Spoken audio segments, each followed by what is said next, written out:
अस्सलामुअलैकुम दोस्तों। बहुत पुराने समय में अरब की गर्म रेत, तेज हवाएं और चारों तरफ फैली एक अंधेरी रातें। लोग अलग अलग कबीलों में बटे हुए थे गाइस। हर तरफ लड़ाई, नाइंसाफी और अंधविश्वास का राज था गाइस। लेकिन इस धरती पर एक ऐसी रोशनी उतरने वाली थी गाइस, जो दुनिया की सोच को हमेशा के लिए बदल देगी। और यहीं से शुरू होगी इस्लाम की शुरुआत गाइस। अल्लाहु अकबर, अल्लाहु अकबर।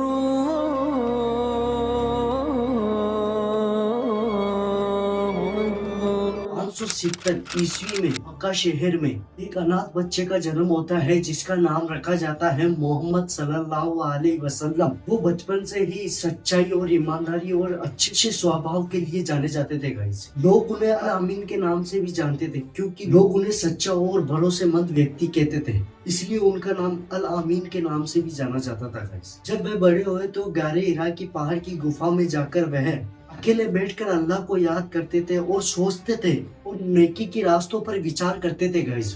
आखिर मेरी कौम क्यों भटकी हुई है, मूर्ति के आगे क्यों झुकती है, सच्चा रास्ता क्या है। एक वक्त था रमजान का महीना गाइस। पहाड़ों पर हवा की हल्की सी सरसराहट गाइस। गुफा में पैगंबर मोहम्मद सल्लल्लाहु अलैहि वसल्लम अपनी इबादत में मशगूल थे गाइस। अचानक गुफा के अंदर एक अनजान सी रोशनी फैली। हवा थम गई थी, धड़कन तेज हो गई थी गाइस। उस टाइम पैगंबर मोहम्मद सल्लल्लाहु अलैहि वसल्लम की इतनी नूरानी थी कि इंसान की नजर ठहर सके ये असंभव था गाइस। उस वक्त वे थे अल्लाह के सबसे बड़े फरिश्ते जिब्रील अलैहिस्सलाम। उन्होंने पैगंबर मोहम्मद सल्लल्लाहु अलैहि वसल्लम को कहा, इकरा पढ़ो। पैगंबर मोहम्मद सल्लल्लाहु अलैहि वसल्लम कांप उठे और बोले, मैं पढ़ नहीं सकता। जिब्रील अलैहिस्सलाम ने अपने सीने से लगाया और फिर कहा, पढ़ो, इकरा पढ़ो। पैगंबर मोहम्मद सल्लल्लाहु अलैहि वसल्लम ने फिर कहा, मैं पढ़ना नहीं जानता हूँ।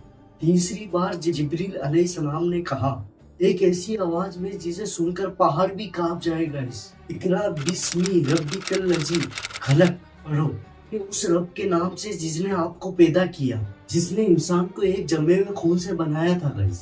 तुम्हारा रब बड़ा करम करने वाला है, जिसने आपको कलम के जरिए सिखाया था गाइस। इंसान को वो भी सिखाया था जो इंसान ही नहीं जानता था गाइस। ये वो अल्फाज थे जो अंधकार की रोशनी को ज्ञान की रोशनी में बदल दिया था गाइस, जिन्होंने इंसानियत को सोचने और समझने का और सीखने का हुक्म दिया गाइस। जिब्रील अलैहिस्सलाम का नूर इतना था कि पैगंबर मोहम्मद सल्लल्लाहु अलैहि वसल्लम डर गए और वे तेजी से गुफा से निकले और मक्का की तरफ भागने लगे और कहने लगे, मुझे ढक दो, मुझे ढक दो। उनकी बीवी खदीजा रदी अल्लाह ताला ने उन्हें संभाला और कहा, उन्होंने सुकून दिया और कहा, आप कभी झूठ नहीं बोलते, आप रिश्ते को बचाते हैं, गरीबों की मदद भी करते हैं, अल्लाह आपको कभी रुसवा नहीं करेगा। खदीजा रदी अल्लाह ताला ने अपने चचेरे भाई वराका बिन नौफल के पास ले गई।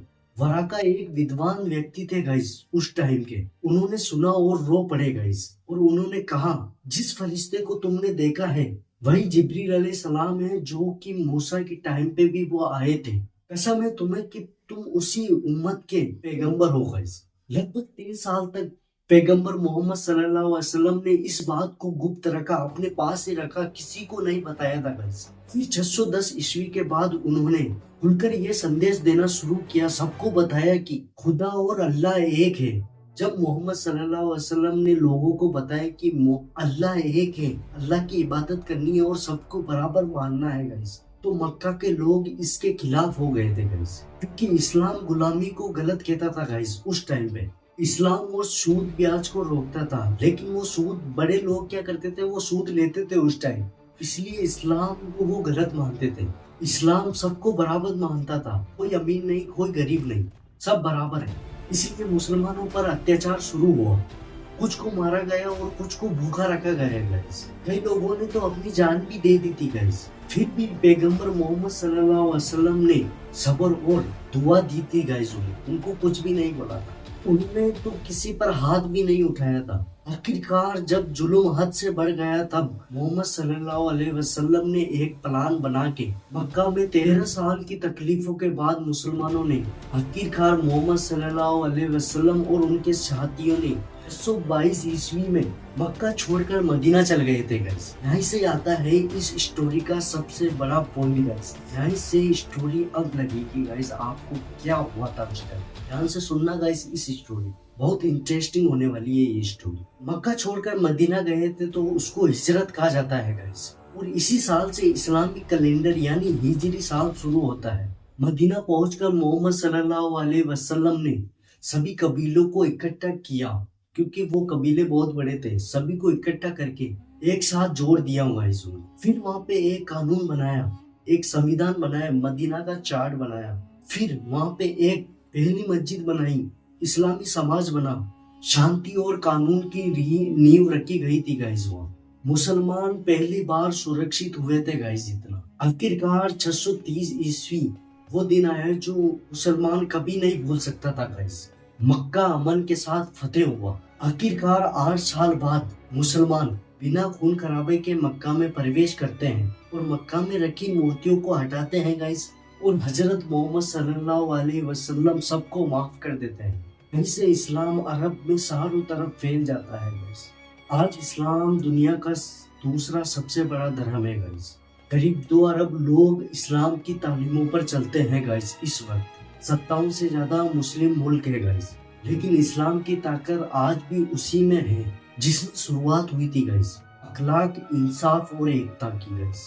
ये इंसानियत को उठाने का इतिहास है गाइस, इल्म को फैलाने का इतिहास है गाइस, और अल्लाह की बनाई हुई दुनिया को बेहतर बनाने का इतिहास है गाइस। ये 632 ईस्वी में मोहम्मद सल्लल्लाहु अलैहि वसल्लम ने अपना आखिरी हज किया, जिसे हजतुल विदा भी कहा जाता है। इस हज में उन्होंने एक महान खुतबा दिया जिसमें कहा, इंसान सब बराबर है, लड़कियों की इज्जत करो, माओ की इज्जत करो, क्योंकि उस वक्त औरतों पर बहुत जुल्म किया जाता था गाइस। किसी पर भी जुल्म मत करो गाइस। और उन्होंने ये भी कहा, कुरान को मजबूती से पकड़ लो। हज के कुछ महीनों बाद ही मोहम्मद सल्लल्लाहु अलैहि वसल्लम बीमार पड़ गए थे गाइस। कुछ दिनों तक उन्हें बुखार भी रहा था गाइस हल्का। और 8 जून 632 ईस्वी को मोहम्मद सल्लल्लाहु अलैहि वसल्लम का मदीना में ही इंतकाल हो जाता है। फिर उन्हें मस्जिद नबवी में दफनाया जाता है। पैगंबर मोहम्मद सल्लल्लाहु अलैहि वसल्लम के बाद 4 खलीफाओं ने इस्लाम को फैलाया था गाइस, जिनका नाम है फर्स्ट अबू बकर रदी अल्लाह ताला ने, सेकंड उमर फारूक रदी अल्लाह ताला ने, थर्ड उस्मान रदी अल्लाह ताला ने और अली रदी अल्लाह ताला ने। इनके दौर में इस्लाम अरब, मिस्र, फ्रांस, अफ्रीका तक फैल गया था गाइस। इस्लाम चारों तरफ फैल चुका था गाइस। ये वीडियो कैसे लगी आपको हमें कमेंट बॉक्स में जरूर बता देना। और गाइस इस वीडियो को मैं इतनी बड़ी बना सकता हूँ कि आप देखते देखते थक जाओगे। इन खलीफा के बारे में भी बताऊंगा गाइस। आप चाहते हैं उन खलीफा के बारे में तो मुझे कमेंट में हाँ कर देना।